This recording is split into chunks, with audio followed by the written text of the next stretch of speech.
can say what you want about Israel. No, go on, say what you want, that it's hypocritical, it bombs kids, it kills indiscriminately in the name of something, and that its defence system, the Iron Dome, has a stupid name that sounds like a quiz show.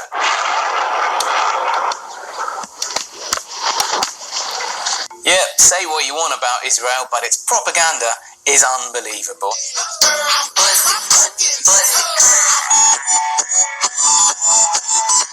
And I mean unbelievable in every sense of that word, in as much as you can't believe it's actually happening, and you can't believe a thing they say. Let's just watch an interview with the Israeli ambassador to the UK that was on Sky News. If you thought the full frontal assault on Gaza was intimidating, wait till you see this woman go. The Prime Minister, as you know, has appealed for restraint on both sides. What's Israel's response to that request? Well, first of all, let's describe the situation on the ground. First of all, don't answer the question. It's under attack, under heavy fire from Hamas, a terror organization. Exaggerate as much as possible. I just spoke to my parents. My mother, Here we go, this is a great bit. This is a practice story about the mother. Put up the heartstrings. Is this a time for Israel to show restraint? No, it's time to Israel to protect its citizens. And we try to show restraint and to de-escalate the situation.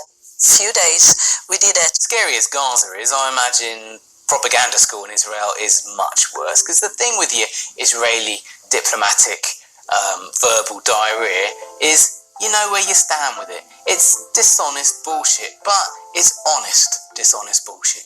Hamas does fire rockets into Gaza. That is an actual fact. Sure, they're mostly firecrackers into the desert, and the whole historical situation, involves a bit of nuance, but it's a fact Hamas fires rockets. But despite what the Israeli government minions will tell you, the response is disproportionate. Like if someone punched you in the face at school and you responded by destroying that person's house and their parents' house and their parents and their children. But the diplomacy of the US, which is the so-called power broker of the Middle East, when it comes to this whole Israel-Gaza thing, is, well, confusing. The role we are playing at this point in time, Jonathan, as we've tried to keep you abreast of, is to communicate not only with the Israelis and the Palestinians, the goal and the objective of reducing violence and achieving stability, but also with key partners in the region. Yeah, I don't know either. So the rumour when Biden first came to office was that he was going to try and be a bit more mean and aloof towards the perpetual Prime Minister of Israel, Benjamin Netanyahu, mainly to get away from the fanboy policies of Trump and also to please the lefty base. President, can I ask you a quick question on Israel before you drive away? No, you can't. Not unless you get in front of the car as I step on it.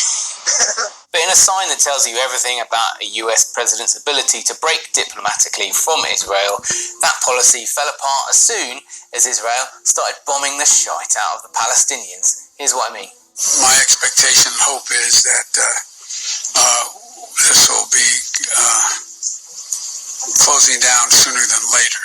But Israel has a right to defend itself when you have thousands of rockets flying into your territory. Yep, so Biden's been whimpering about Israel's right to self-defense when the whole world can see quite clearly that Israel is defending the shit out of itself.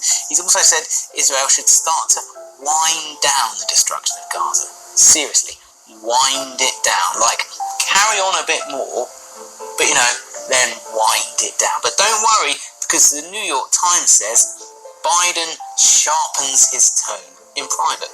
How sharp? Well, you decide.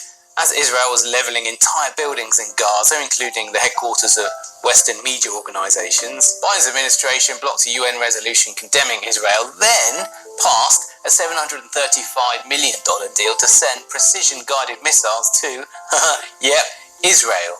Firstly, they seem to have plenty there already, thanks very much. Secondly, the optics. Think of the optics, Joe. So we've told Israel to wind it down in Gaza. Hey Israel, want some guns? So is there no way of getting the US to ever stop sending missiles and weapons to Israel? Actually, yeah, there might be. Italian port workers apparently refused to load a shipment of arms because it was headed to Israel. Now that is diplomacy that saves lives.